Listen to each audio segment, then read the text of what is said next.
탈린의 응급차 디스패처가 안나 발구의 전화를 받았을 때 그녀는 먼저 이른 시간에 방해해서 죄송하다고 사과한 후에야 침착하게 아들 라스무스가 지하실에서 낡은 난로에 떨어져 한동안 의식이 없다고 알렸다. 여자의 목소리는 평온하고 일상적으로 들렸는데 마치 사소한 가정 문제에 대해 이야기하는 것 같았지 심각한 사고에 대해 이야기하는 것 같지 않았다. 몇 분 후 구급대원들은 이미 비임시의 조용한 교회에 있는 발구 가족의 집 앞에 서 있었다. 안나는 아무렇지도 않게 의사들에게 2층 침실로 가는 길을 알려주었다. 그녀의 말에 따르면 떨어진 후 라스무스를 거기로 옮겨서 더 편하게 해주었다고 했다. 구급대원 레이고 카류스테는 한 번 보는 것만으로도 충분했다. 안나의 말은 그가 방에서 본 것과 일치하지 않았다. 라스무스의 상태는 심각했고 일상적인 가정 내 부상 후의 모습과는 전혀 달랐다. 그의 몸에는 대칭적인 화상 자국이 보였는데 너무 선명하고 균일해서 낙상으로 생긴 것이라고 보기 어려웠다. 옷은 흙으로 더러워져 있었는데 이는 깨끗한 침대와 정돈된 방과 이상하게 대조를 이루었다. 극심한 쇠약과 장기간의 탈수 징후도 명백했다. 여분의 말 없이 구급대원은 디스패처에게 연락하여 의심스러운 상황을 의미하는 특수코드로 현장에 경찰을 불렀다. 출동한 경찰관들은 부모의 설명이 의문을 불러일으킨다는 것을 빠르게 이해했다. 안나와 그녀의 남편 마르쿠스는 똑같은 말을 반복했다. 명확하고 확신에 차서 마치 미리 말을 외운 것처럼. 그들의 진술은 우연이라고 하기에는 너무 일치했다. 한편 북에스토니아 지역 병원에서 의사들은 구급대원들의 결론을 확인했다. 라스무스의 부상은 단순한 사고의 결과일 수 없었다. 바로 이 순간부터 경찰은 본격적인 수사를 시작했지만 진실이 얼마나 복잡할지는 아직 의심하지 못했다. 경찰관들은 의료진이 부모의 버전을 의심한다는 것을 이미 알고 발구 가족의 집에 들어갔다. 그때까지 구급차는 라스무스와 함께 떠났고 이제 경찰관들은 현장에서 직접 파악해야 했다. 안나와 마르쿠스는 완전히 침착해 보였다. 그들은 즉시 경찰관들을 부워크로 안내하고 앉으라고 제안했지만 경찰관들은 거절했다. 대화는 서론이나 형식 없이 시작되었다. 안나가 먼저 자신의 이야기를 다시 한번 말했다. 그녀의 목소리는 평온하고 명확하게 들렸는데 마치 익숙한 대본을 말하는 것 같았다. 그녀의 말에 따르면 아침에 그들은 지하실에서 소음을 듣고 내려가서 라스무스가 낡은 난로 옆에 의식 없이 누워있는 것을 보았다고 했다. 마르쿠스는 조용히 아내의 말을 확인하며 고개를 끄덕였다. 그들의 이야기에는 불일치도 망설임도 모순도 없었다. 그것은 그럴듯하게 들렸다. 너무 그럴듯하게. 경찰관들은 가족의 침착함에 놀랐다. 그들은 집이 얼마나 완벽하게 보이는지 알아차렸다. 모든 것이 깨끗하고 정돈되어 있었고 가구와 물건들이 제자리에 있었다. 평범하고 지루할 정도로 안정적인 생활. 벽에는 가족 사진들이 있었다. 행복한 부모와 미소 짓는 라스무스. 집안의 어떤 것도 문제나 갈등에 대해 말하지 않았다. 한편 거리에는 이웃들이 모였다. 작은 마을에서는 이런 사건이 빠르게 주목을 끌기 때문에 경찰관들은 그들과도 이야기하기로 했다. 이웃들은 대략 같은 이야기를 했다. 발구 가족은 항상 조용하고 폐쇄적으로 보였다. 아무도 스캔들이나 이상한 행동을 알아차리지 못했다. 그들은 거의 손님을 받지 않았고 고립되어 살았지만 이것이 특별히 누구를 걱정시키지는 않았다. 각자 자기 방식대로 살기를 선호하는 법이니까. 경찰관들은 집으로 돌아와 마르쿠스에게 지하실을 보여달라고 요청했다. 그는 표정을 바꾸지 않고 동의하고 그들을 아래로 내려가는 계단으로 안내했다. 안나는 위층에 남았고 그들과 함께 내려가겠다고 제안조차 하지 않았다. 이것도 이상해 보였지만 법이나 논리에 어긋나지는 않았다. 지하실로 내려가면서 경찰관들은 즉시 곰팡내를 느꼈다. 아래는 시원하고 어두웠지만 모든 것이 놀라울 정도로 정돈되어 보였다. 오래된 가구와 상자 위에는 먼지층이 있었다. 지하실에서는 분명 오랫동안 아무도 아무것도 만지지 않았다. 마침내 마르쿠스가 난로를 가리켰다. 그것은 먼 구석에 있었고 오래된 잡동사니로 둘러싸여 있었다. 그는 다시 한번 확신에 차서 라스무스가 바로 여기서 떨어졌다고 말했다. 경찰관 중 한 명이 가까이 다가가 난로를 주의 깊게 살펴보았다. 그런 다음 손으로 만져보았다. 금속은 차가웠고 오래된 먼지로 두껍게 덮여 있었다. 난로가 오랫동안 불을 붙이지 않았다는 것은 분명했다. 더욱이 그것은 부모가 그렇게 확신에 차서 말한 라스무스의 화상의 원인이 될 수 없었다. 경찰관들은 조용히 서로를 바라보았다. 그들에게는 분명해졌다. 발구 가족은 거짓말을 하고 있었다. 경찰관은 위층으로 올라가 안나와 마르쿠스에게 그들의 진술이 지하실에서 발견한 것과 일치하지 않는다고 간단히 알렸다. 부모는 이 선언을 침착하게 받아들였고 아무 대답도 하지 않았으며 단지 서로를 바라보기만 했다. 경찰 보고서에는 짧지만 중요한 문구가 기록되었다. 부모의 진술이 사건 현장의 상황과 일치하지 않음. 경찰관들은 이미 이 사건이 일반적인 가정 내 사고의 범위를 훨씬 벗어난다는 것을 이해했다. 이제 그들은 안나와 마르쿠스 발구가 무엇으로부터 주의를 돌리려고 했는지 이해하기 위해 집의 모든 구석, 모든 물건, 모든 세부 사항을 확인할 계획이었다. 같은 날 저녁, 경찰서의 북에스토니아 지역 병원에 공식 의료 보고서가 도착했다. 주치의가 서명한 문서는 모든 의심을 제거했다. 그 순간까지 경찰관들은 안나와 마르쿠스의 이야기가 사실과 맞지 않는다고 의심할 수 있을 뿐이었다. 이제 그들 앞에는 증거가 있었다. 보고서에는 흑백으로 명확하게 쓰여 있었다. 라스무스의 몸에 있는 화상의 특성은 뜨거운 표면과의 일회성 접촉과 일치하지 않는다. 흔적은 장기간 반복적인 고온 노출을 나타냈다. 추가로 심한 쇠약과 탈수의 징후가 기록되었는데 이러한 상태는 몇 시간이 아니라 며칠에 걸쳐 형성된다.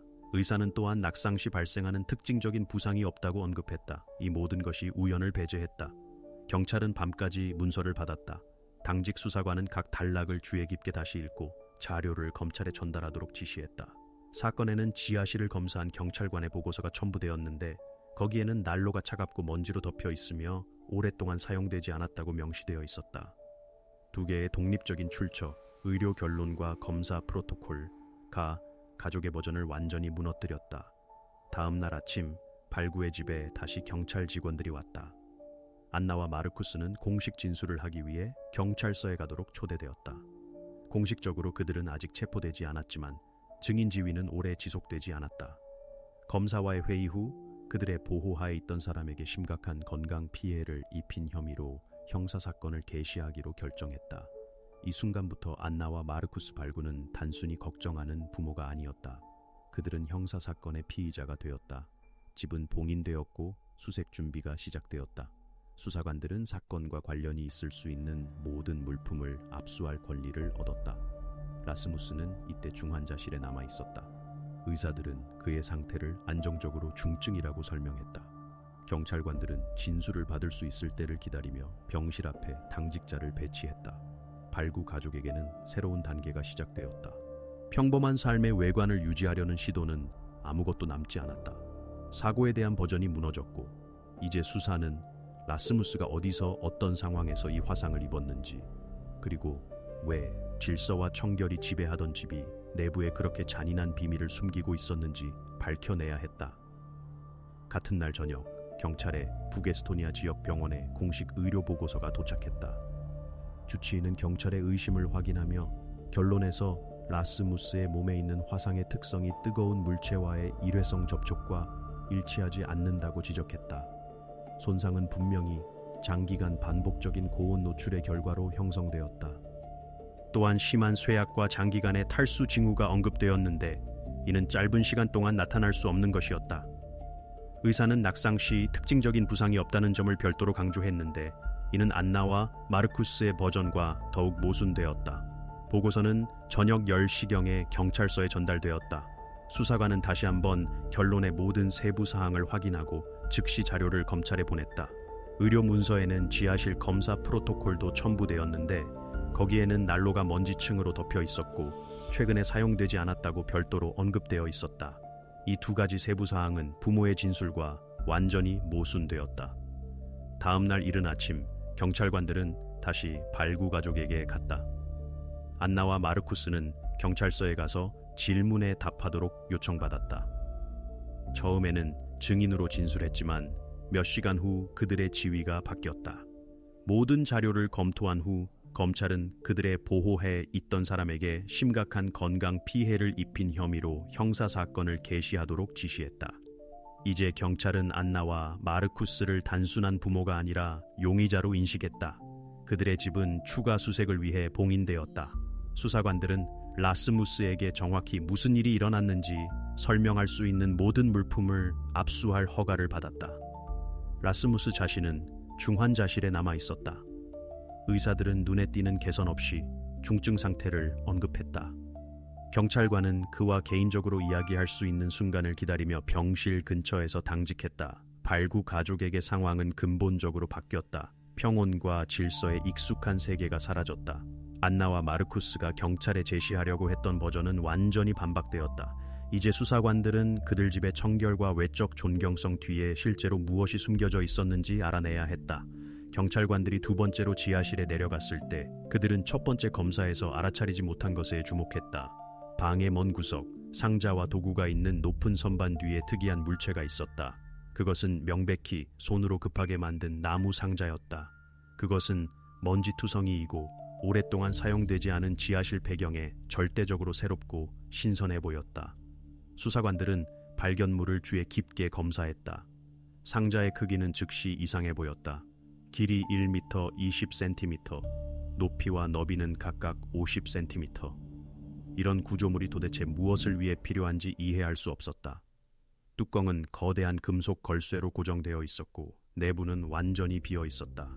갓 베어낸 삼나무 냄새가 여전히 방을 채우고 있었다. 수사관은 마르쿠스에게 상자의 용도에 대해 직접적인 질문을 하기로 했다.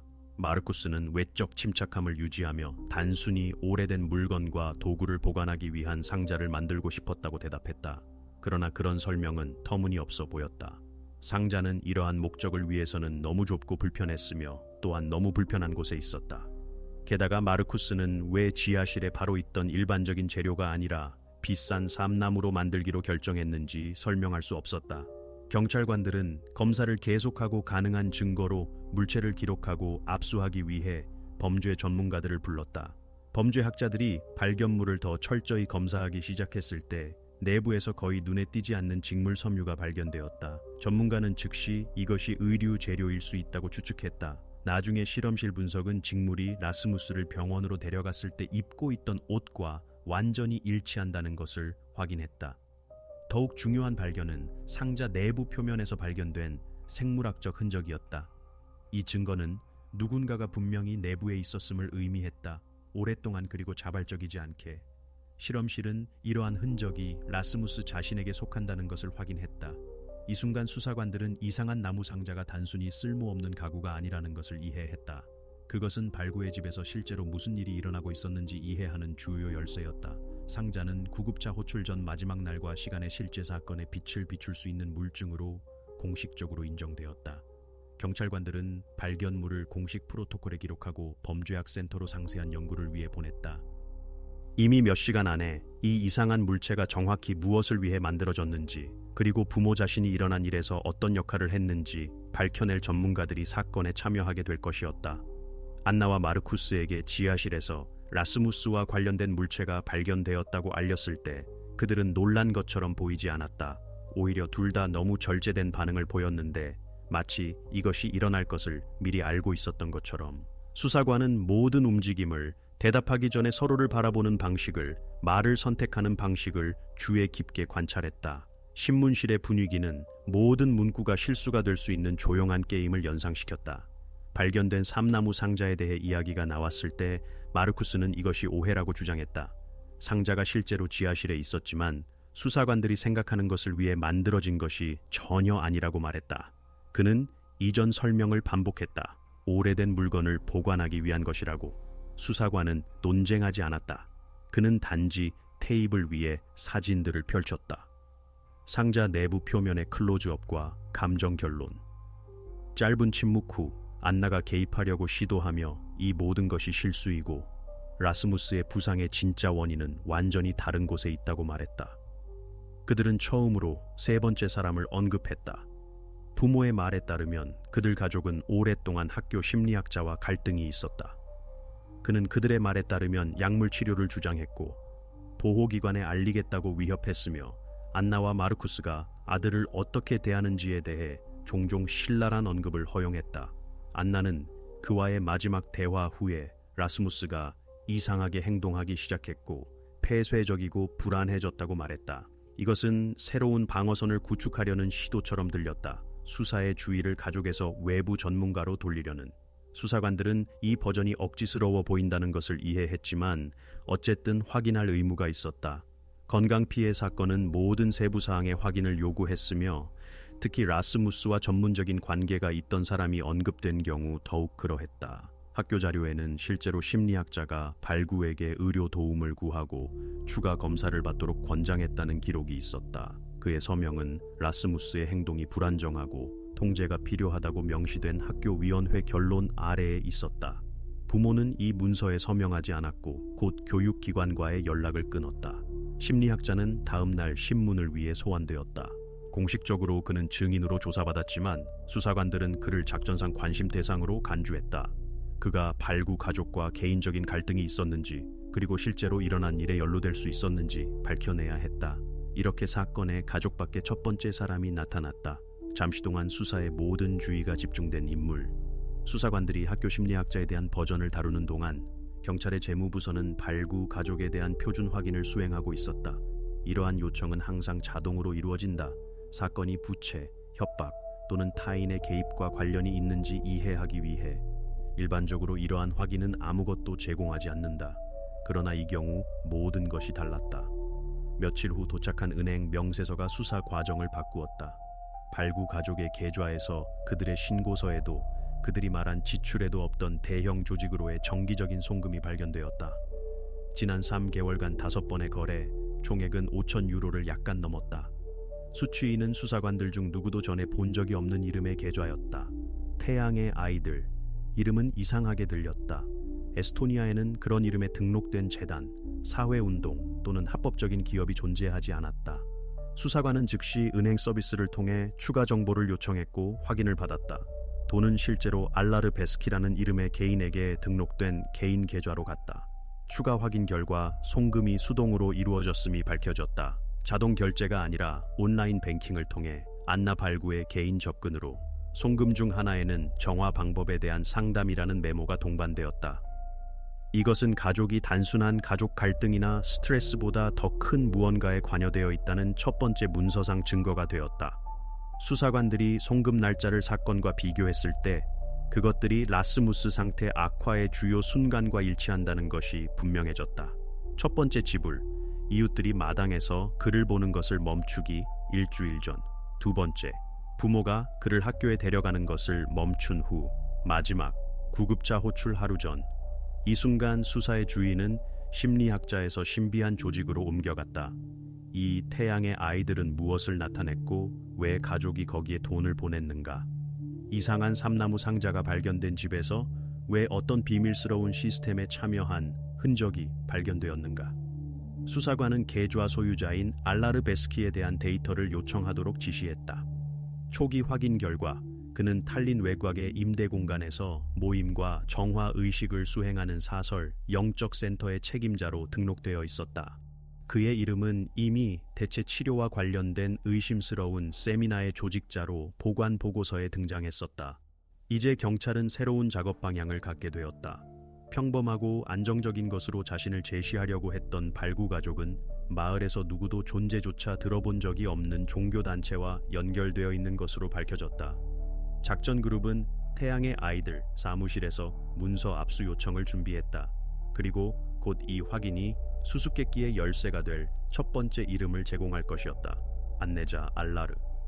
수사관이 안나와 마르쿠스를 다시 신문을 위해 소환했을 때 그는 즉시 태양의 아이들 조직 계좌로의 송금에 대해 물었다. 부모의 반응은 경험 많은 경찰관들에게도 예상 밖이었다. 이 지불을 어떻게든 설명하는 대신 둘 다 침묵했는데 마치 이 질문이 그들을 놀라게 한 것처럼. 안나는 불확실하게 남편을 바라보았지만 마르쿠스는 그녀와 눈을 마주치는 것을 피하며 벽 어딘가를 응시했다. 긴 침묵 후 수사관은 질문을 반복하며 그들에게 은행 명세서를 보여주었다. 마르쿠스는 계속 침묵했고 손가락 마디가 하얗게 될 정도로 주먹을 세게 쥐었다. 안나는 조용히 그들이 영적 도움을 위해 돈을 지불했다고 대답했다. 그녀의 목소리는 당황하고 설득력이 없게 들렸는데 마치 그녀 자신도 자신이 말하는 것을 믿지 않는 것 같았다. 수사관은 이 표현이 정확히 무엇을 의미하는지 명확히 하도록 요청했지만 안나는 설명하지 않고 단지 반복했다. 그것은 영적 도움이었습니다. 그 이상도 이하도 아니었습니다. 수사관은 부부의 행동이 급격히 변했다는 것을 알아차렸다. 처음 며칠 동안 그들이 침착하고 자신감 있게 보이려고 노력했다면 이제는 폐쇄적이고 긴장해 보였으며 조직과의 관계 세부 사항을 밝히기를 원하지 않았다. 특히 경각심을 불러일으킨 것은 그들이 이 돈이 라스무스의 어떤 치료를 위한 것이었다는 것을 단호하게 부인했다는 것이다. 이것은 특히 이상했는데 문제가 된 금액이 그들의 월 수입에 필적할 만한 것이었기 때문이다. 경찰관들은 이해했다. 안나와 마르쿠스가 태양의 아이들에 대해 덜 말할수록 조직 자체에 대한 질문이 더 많이 생긴다. 그들의 침묵은 자신들뿐만 아니라 신비한 그룹 뒤에 있는 사람을 보호하려는 시도처럼 보였다.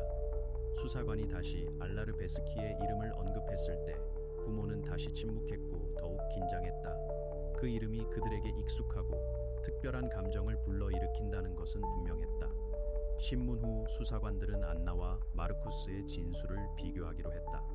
그들의 말에서 작지만 중요한 불일치가 발견되었다. 안나는 그들이 조직을 최근에 말 그대로 몇 달 전에 알게 되었고 모임의 세부 사항을 기억하지 못한다고 주장했다. 반대로 마르쿠스는 베스키의 가르침에 대해 오래전부터 알고 있었고 조직이 그들에게 실제로 도움이 되었다고 주장했다. 이러한 불일치는 부부가 수사에 어떤 버전을 제공할지 미리 합의하지 않았다는 것을 보여주었다. 그들의 협력 거부는 수사의 의심을 강화했을 뿐만 아니라 수사의 새로운 단계로 이어졌다. 이제 경찰관들은 처음에는 단순히 당황한 것처럼 보였던 부모들이 왜 태양의 아이들과의 연결에 대해 말하는 것을 그렇게 완강히 거부했는지 이해해야 했다. 분명히 조직은 단순한 영적 도움보다 훨씬 더 중요한 무언가를 숨기고 있었다. 수사관들은 안나와 마르쿠스보다 상황에 훨씬 더 많은 빛을 비출 수 있는 사람과의 대화를 준비하기 시작했다. 그 사람은 수사 과정에서 이미 여러 번 언급된 바로 그 알라르 베스키였다. 알라르 베스키의 이름은 은행 송금 분석 후 며칠 만에 처음으로 사건 자료에 나타났다. 언뜻 보기에 그는 또 다른 비밀주의 컨설턴트처럼 보였다. 돈을 받고 영적 깨달음을 약속하는 사람. 그러나 수사관들이 그의 활동을 더 깊이 파고들수록 그것은 내적 균형에 대한 무해한 강의와 덜 닮아 보였다. 문서상 베스키는 태양의 아이들이라는 이름의 센터 책임자로 등록되어 있었다. 실제로 이것은 개인 초대를 통해서만 받아들이는 폐쇄된 그룹이었다.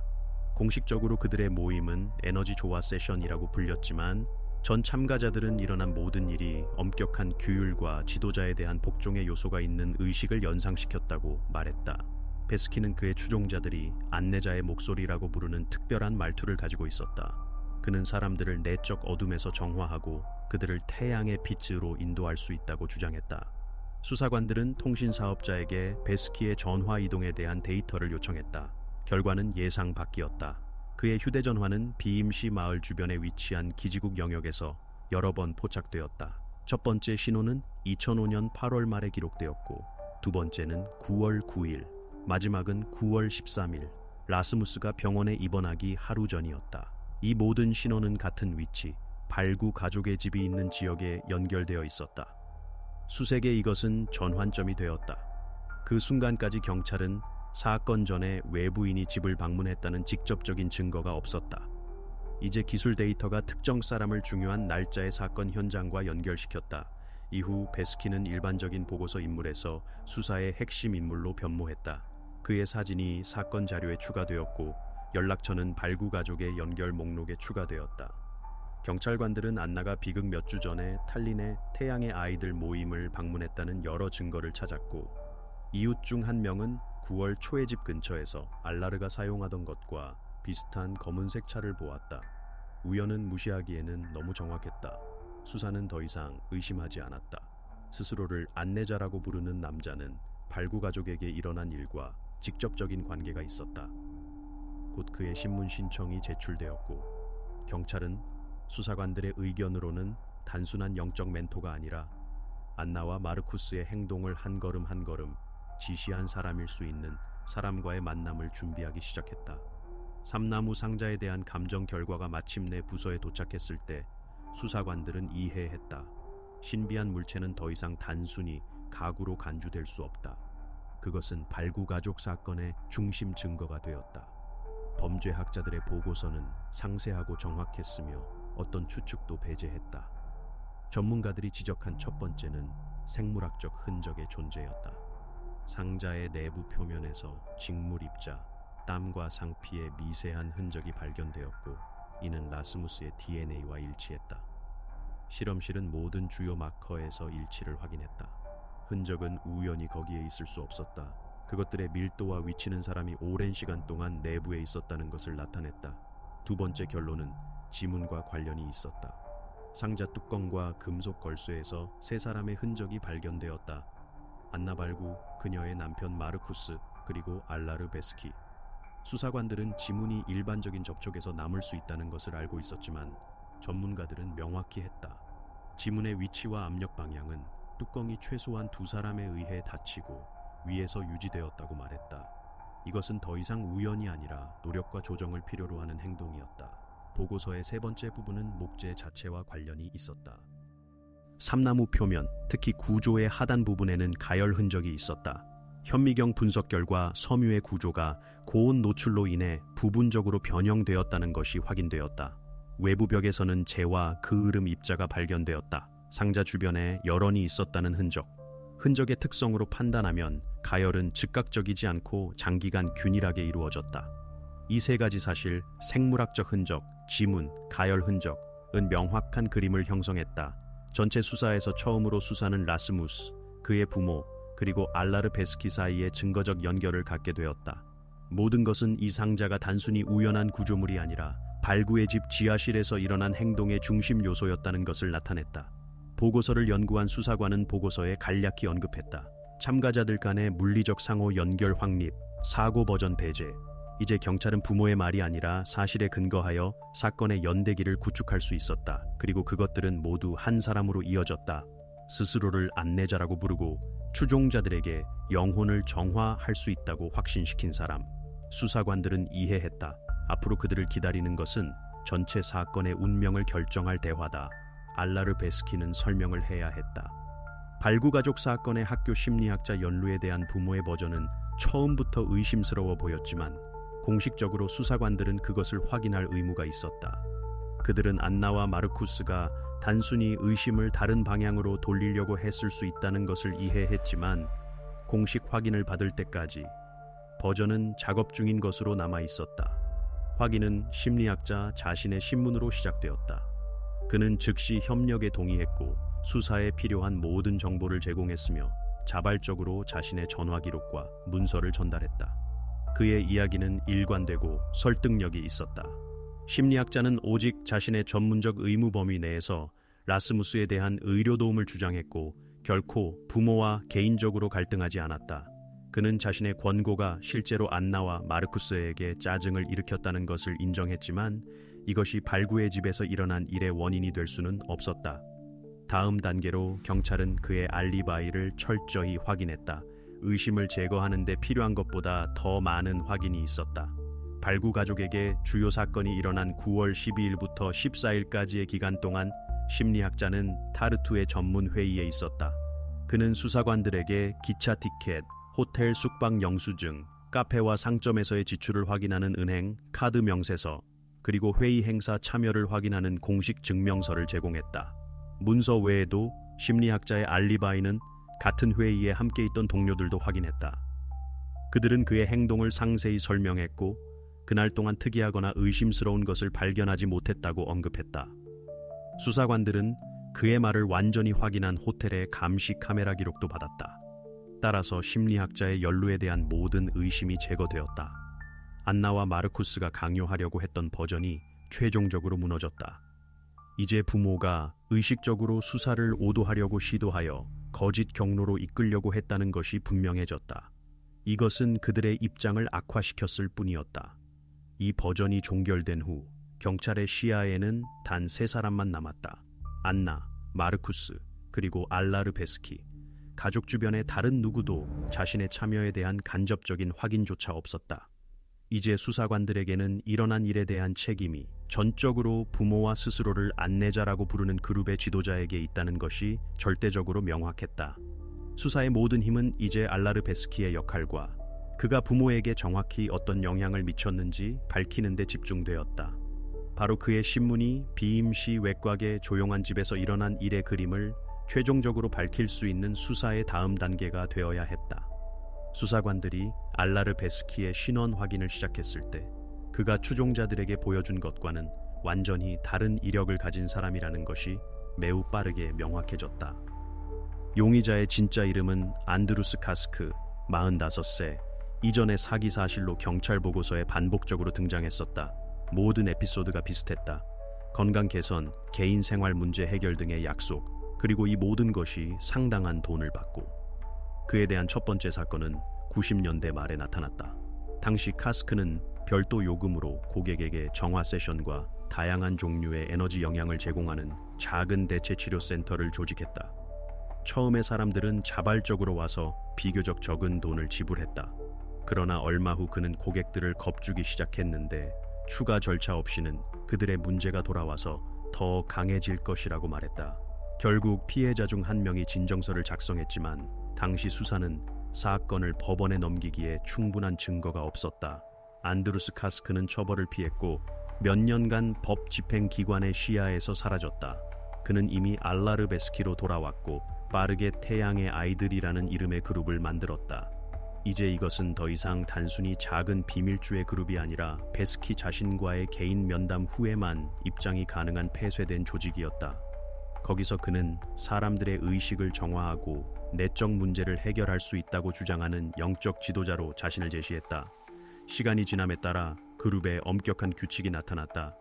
참가자들은 베스키에게 자신의 모든 행동을 보고하고 모든 개인적 결정을 설명하고 그가 요구하면 친구와 가족과의 연락조차 거부해야 했다고 말했다.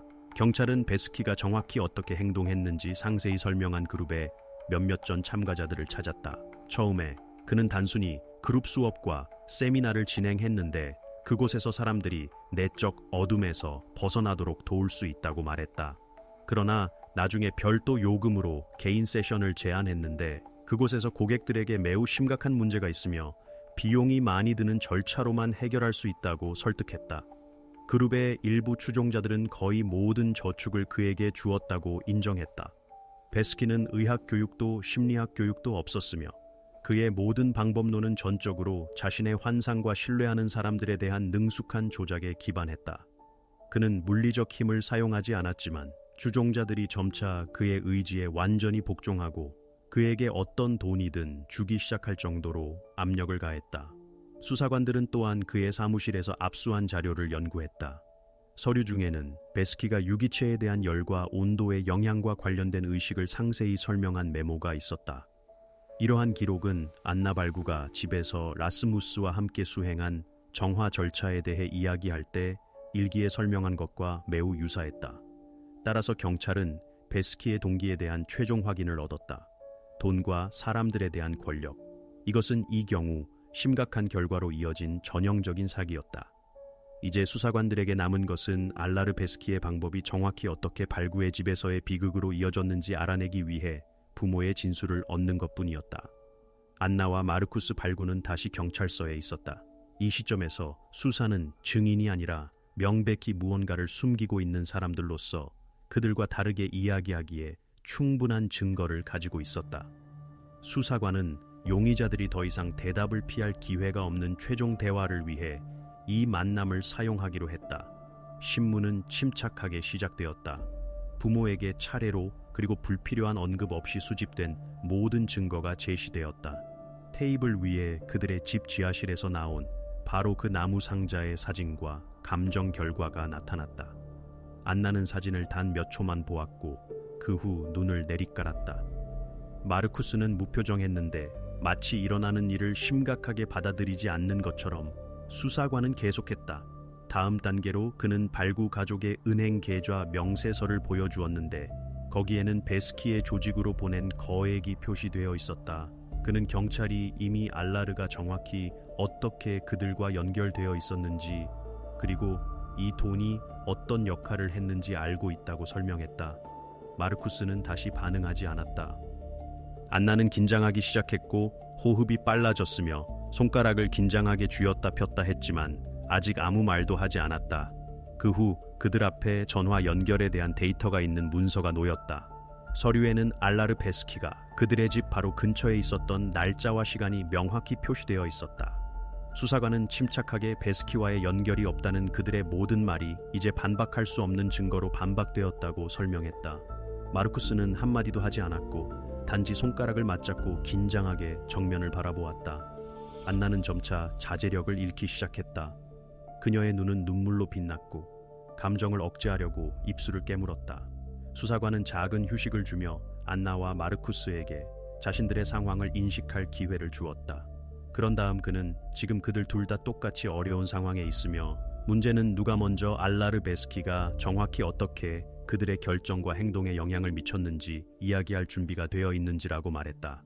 이 말 후에 안나는 참지 못하고 울음을 터뜨렸다. 그녀는 신문을 중단하고 변호사를 부르도록 요청했다. 마르쿠스는 급히 그녀를 돌아보며 처음으로 그녀의 시선을 잡으려 했지만 안나는 그의 방향을 보는 것을 피했다. 그녀는 수사관에게 다시 한번 요청을 반복하며 모든 것을 이야기할 준비가 되어 있지만 마르쿠스가 근처에 없을 때만 가능하다고 덧붙였다. 그녀는 더 이상 진실을 숨길 수 없었다. 이것은 부부 사이에 완전한 분열이 일어난 순간이 되었다. 마르쿠스는 명백히 그녀의 결정에 충격을 받았고 수사기간 동안 처음으로 당황했다. 그는 여전히 몇 초 동안 안나를 바라보았는데 마치 그녀의 침묵을 기대하는 것처럼, 그러나 그 후 다시 폐쇄되어 돌아섰다. 수사관은 안나의 조건에 동의하고 그녀와 그녀의 변호사와의 별도 대화를 조직하도록 지시했다.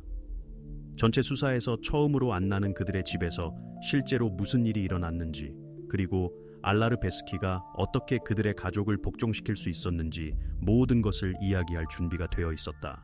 바로 이 자백이 사건의 진정한 그림을 최종적으로 밝히고 사건의 마침표를 찍어야 했다. 안나 발구가 마침내 말하기로 결심했을 때 그녀는 완전히 침울하고 지친 것처럼 보였다. 변호사는 여러 번 물을 요청했고 그녀가 생각을 정리할 수 있도록 작은 휴식을 주었다. 결국 안나는 자백 진술을 하기 시작했고 그녀의 모든 말은 매우 명확하고 설득력 있게 들려서 수세는 발구 가족의 집에서 실제로 무슨 일이 일어났는지에 대한 더 이상의 의심이 남지 않았다. 그녀는 알라르 베스키가 점차 가족의 완전한 신뢰를 얻었다고 말했다. 처음에 그의 말은 무해하게 들렸다. 조언, 강의, 지원. 그러나 나중에 그는 라스무스의 행동이 그에게서 쫓아내야 할 어떤 어두운 에너지와 관련이 있다고 말하기 시작했다. 안나의 말에 따르면 베스키는 너무나 설득력이 있어서 그녀와 마르쿠스는 그의 말을 절대적인 진실로 받아들였고 그것을 이에 제기할 생각조차 하지 않았다. 이어서 프로토콜의 주요 세부 사항이 나타났다. 알라르 베스키는 그가 어두운 존재라고 부르는 것으로부터 라스무스를 해방시켜야 한다는 특별한 의식을 수행할 것을 개인적으로 제안했다. 그는 나무 상자를 어떻게 만들어야 하는지, 그리고 그 주변에 어떻게 여론을 배치해야 하는지 상세히 설명했다. 그는 절차 중에 상자를 열거나 과정에 개입해서는 안 된다고 경고했다. 부모는 단지 관찰만 해야 했다. 안나는 그녀와 남편이 베스키의 지시에 따라 모든 것을 했다고 인정했다. 그녀는 그 다음에 일어난 일도 숨기지 않았다. 그녀의 말에 따르면 어느 순간 그들은 상황이 통제를 벗어나고 있고 모든 것이 너무 멀리 갔다는 것을 이해했다. 그러나 알라르는 그들이 한 모든 것이 헛되이 될 것이라고 말하며 멈추지 말라고 그들을 설득했다. 그는 의식의 끝에 모든 것이 반드시 잘 될 것이고 라스무스가 건강하고 침착해질 것이라고 집요하게 반복했다. 라스무스가 그들의 목소리에 반응하는 것을 멈췄을 때만 부모는 마침내 자신들에 대한 통제를 잃고 공황에 빠졌다. 알라르는 그 순간 집에서 사라져서 그들을 그가 정화라고 부른 것의 결과와 함께 혼자 남겼다. 마르쿠스는 즉시 아들을 병원으로 데려가기로 결정했는데 더 이상 기다릴 수 없다는 것을 이해했기 때문이다. 안나는 자신이나 남편을 정당화하려 하지 않고 이야기를 끝냈다. 그녀는 자신의 행동의 결과를 완전히 인식했지만 그들의 모든 행동이 전적으로 알라르 베스키에 영향해 이루어졌다고 여러 번 강조했다. 바로 그의 권위와 압력이 그들이 완전히 복종하고 옳은 것과 무섭고 허용할 수 없는 것을 구별하는 것을 멈춘 이유가 되었다. 이러한 자백 진술은 발구 가족이 처음에 수사 앞에 세우려고 했던 거짓 버전을 완전히 파괴한 결정적인 증거가 되었다. 이제 수사관들은 단순히 사실뿐만 아니라 이 사건에 참여한 모든 사람의 동기와 행동에 대한 철저한 설명을 가지고 있었다. 다음 단계는 분명했다.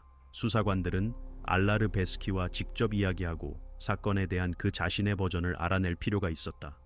알라르 베스키의 체포는 조용하고 저항 없이 진행되었다.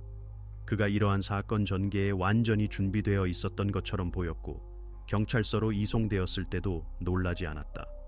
그러나 안나 발구와의 대질에서 베스키는 모든 참석자들에게 완전히 예상 밖으로 행동했다. 그는 그녀의 말을 확인하는 것을 거부했을 뿐만 아니라 일어난 일에 대한 모든 책임을 완전히 부인했다. 수사관이 그에게 안나의 자백을 낭독했을 때 알라르는 침착하고 자신있게 자신의 모든 조언이 전적으로 상징적이고 은유적 성격을 띠었다고 선언했다. 그는 부모에게 실제 행동을 취하라고 한 번도 말하지 않았으며 더욱이 그들의 의지에 반해 무언가를 하도록 강요하지 않았다고 주장했다. 그의 말에 따르면 돈 역시 단순히 발구 가족이 그의 일에 대한 감사와 존경의 감정으로 한 자발적인 기부금이었다. 안나는 고개를 들지 않고 그의 말을 들었다. 그녀가 그의 부인의 충격을 받고 당황했다는 것이 분명했다. 베스키는 설득력 있게 말했는데 분명히 자신의 완전한 무죄에 대해 수사를 설득할 계산이었다. 그는 부모가 그의 말과 행동을 잘못 이해했으며 이제 자신들의 실수에 대한 책임을 그에게 전가하려 한다고 주장했다. 이러한 입장에도 불구하고 수사관들은 이미 그의 직접적인 참여에 대한 충분한 증거를 가지고 있었다. 감정은 사건 현장에서의 그의 존재를 확인했다. 은행 명세서와 대화 기록은 베스키와 발구 가족 사이의 직접적인 연결을 보여주었다. 안나의 자백은 고발의 핵심 요소가 되었고 베스키가 명백한 사실을 인정하기를 거부하는 것은 이미 아무것도 바꿀 수 없었다. 수사관들은 그의 성격을 최종적으로 확신했다. 다른 사람들을 조종하는 데 익숙한 사람은 반박할 수 없는 증거 앞에서도 자신의 무죄를 계속 주장했다. 수집된 모든 자료를 바탕으로 검찰은 알라르 베스키에게 공식 기소를 제기하도록 지시했다. 이제 수사에 남은 것은 법원에 사건을 전달하기 위한 준비와 영적 지도자의 침착한 얼굴 뒤에 자신의 행동의 결과를 완전히 인식하고 있던 사람이 숨어 있었다는 것을 증명하는 것뿐이었다. 안나 발구의 진술과 수집된 증거에 기반하여 수사관들은 그해 9월에 발구의 집에서 일어난 일의 전체 연대기를 상세히 재구성할 수 있었다. 안나는 9월 12일 저녁에 알라르 베스키가 개인적으로 그들의 집에 왔다고 말했다. 그 순간 삼나무 상자는 이미 지하실에 있었는데 그의 도면에 따라 만들어진 것이었다. 알라르는 구조를 확인하고 모든 세부 사항을 주의 깊게 검사한 후 부모에게 의식을 수행하기에 적절한 순간이 왔다고 말하고 필요한 모든 것을 준비하도록 요청했다. 안나는 그녀와 남편이 반대 없이 조용히 모든 지시를 수행했으며 일어나는 일의 정확성에 대한 완전한 확신 상태에 있었다고 강조했다. 모든 것이 준비되었을 때 알라르는 라스무스를 상자 안에 넣고 뚜껑을 단단히 닫으라고 명령했다. 마르쿠스는 질문 없이 그의 명령을 수행했다. 그런 다음 베스키는 상자 주위에 미리 불에 가열한 돌을 배치했다. 그는 바로 그것들이 필요한 분위기를 만들고 부정적인 에너지를 태워야 한다고 설명했다. 그런 다음 알라르는 부모에게 지하실에 머물며 단순히 관찰하라고 명령했다. 그는 어떤 경우에도 개입하거나 상자를 열거나 의식을 중단해서는 안 된다고 특별히 강조했다. 처음에 안나와 마르쿠스는 움직이지 않고 앉아서 알라르가 주기적으로 돌을 새 것, 뜨거운 것으로 교체하는 것을 지켜보았다. 지하실은 점차 열로 가득 찼고 숨쉬기가 어려워졌다. 그러나 알라르는 절대적으로 침착했고 모든 것이 계획대로 진행되고 있다고 계속 확신시켰다. 안나는 여러 번 적어도 잠깐이라도 뚜껑을 열어 모든 것이 괜찮은지 확인할 수 없는지 물었지만 베스키는 그렇게 하면 모든 것이 헛되이 될 것이라고 말하며 어떤 의심의 시도도 날카롭게 차단했다. 점차 시간이 흘렀고 부모는 점점 더 강하게 불안을 느끼기 시작했다. 알라르는 안나가 이상한 소리를 듣고 뭔가 잘못되고 있다고 느낀다고 말할 때도 중단 없이 의식을 계속하라고 주장했다.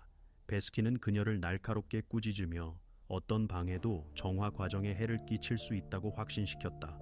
안나는 그들이 말 그대로 그의 확신과 권위에 최면을 걸렸고 불순종하는 것을 두려워했으며 비록 둘 다 내적으로 이 모든 것이 잘못되었다고 느꼈다고 강조했다. 거의 하루가 지났고 9월 13일이 되었다. 베스킨은 계속 돌을 교체했고 아무도 그의 지시를 위반하지 않도록 감시했다. 부모는 거의 자지 못했고 이미 얼마나 많은 시간이 지났는지 제대로 이해하지 못했다. 안나는 어느 순간 그녀와 남편이 이미 현실을 거의 인식하지 못하고 알라르의 말과 지시에 완전히 의존했다고 주장했다. 9월 14일 아침 알라르는 갑자기 과정이 완료되었다고 선언하고 이제 상자를 열 수 있다고 말하며 빠르게 집을 떠났다. 부모는 즉시 그것으로 달려갔다. 마르쿠스가 뚜껑을 들어 올렸을 때 그는 상황이 위급하다는 것을 이해했다. 라스무스는 이미 목소리에 반응하지 않았고 눈을 뜨지 않았으며 움직이지 않았다. 안나는 공황에 빠졌고 마르쿠스는 어떤 조언도 기다리지 않고 즉시 라스무스를 지하실에서 꺼내어 병원 쪽으로 데려갔다. 안나는 그 사이 구급차에 전화하여 그들이 미리 알라르와 합의한 미리 준비된 버전을 침착하게 말했다. 그녀는 그들의 설명을 아무도 의심하지 않을 것이라고 희망했다. 이제 경찰은 무슨 일이 일어났는지의 메커니즘을 완전히 이해했다. 안나와 마르쿠스는 알라르 베스키의 가장 강력한 심리적 압박에 이러한 행동을 했다. 수사는 부모가 자신들의 행동에 대한 직접적인 책임을 지지만 결정적인 역할은 그들의 두려움과 절망을 능숙하게 관리한 베스키에게 있다는 결론에 도달했다. 사건은 재판 심리를 위해 완전히 준비되었고 거기서 이 비극적인 사건의 모든 참가자의 운명을 최종적으로 결정해야 했다. 발구 가족과 알라르 베스키 사건에 대한 재판은 2006년 4월에 탈린에서 시작되었다. 과정은 비공개였으며 사건의 복잡성과 성격을 고려하여 기자들은 법정에 입장할 수 없었다. 검사는 간략하고 본질적으로 기소장을 낭독했다. 베스키는 즉시 여러 항목으로 기소되었다. 사기, 조작, 그리고 심각한 건강 피해. 안나와 마르쿠스 발구는 위험한 상황에 사람을 방치한 혐의로 사건에 연루되었다. 법정에서 안나는 다시 한번 자신의 자백 진술을 확인하고 알라르 베스키의 영향에 완전히 복종했다고 이야기했다. 마르쿠스는 말을 적게 했지만 역시 죄를 인정하고 멘토에 대한 압박과 두려움에 행동했다고 반복했다. 베스키는 어떤 항목에 대해서도 죄를 인정하지 않았으며 그의 행동과 조언이 전적으로 영적이고 상징적인 성격을 띠었다고 주장했다. 그러나 법원은 그의 설명이 불충분하고 설득력이 없다고 판단했다. 판결을 선고하면서 법원은 알라르 베스키가 의식적으로 자신의 영향력과 권위를 사용하여 사람들을 오도하고 위험한 행동을 강요했다고 강조했다. 그는 일반 제도 교정 시설에서 12년의 자유 박탈형을 선고받았다. 안나와 마르쿠스 발구에게 법원은 집행유예 기간과 함께 3년의 조건부형과 완전한 친권 상실을 선고했다. 법원은 그들의 수사 협력과 그들의 행동이 베스키의 강력한 심리적 압박하에 이루어졌다는 것을 고려했다. 판결 선고 후 알라르 베스키는 경호원의 동행하에 침착하게 법정을 떠났다. 안나는 눈물을 흘렸고 마르쿠스는 침울하고 당황한 것처럼 보였다. 그러나 재판 과정이 끝난 후에도 태양의 아이들 그룹의 행동으로 얼마나 더 많은 가족이 피해를 입었을 수 있는지에 대한 질문이 열린 채로 남았다.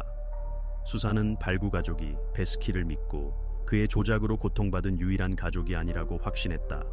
재판 후 라스무스는 긴 재활 과정을 거쳤다. 그는 그 끔찍한 사건들을 기억하지 못했고 질문도 하지 않았는데 마치 그의 의식이 단순히 과거로 돌아가기를 거부하는 것처럼 소녀는 새로운 가족에게 맡겨졌고 거기서 지원과 모든 것을 새롭게 시작할 기회를 받았다.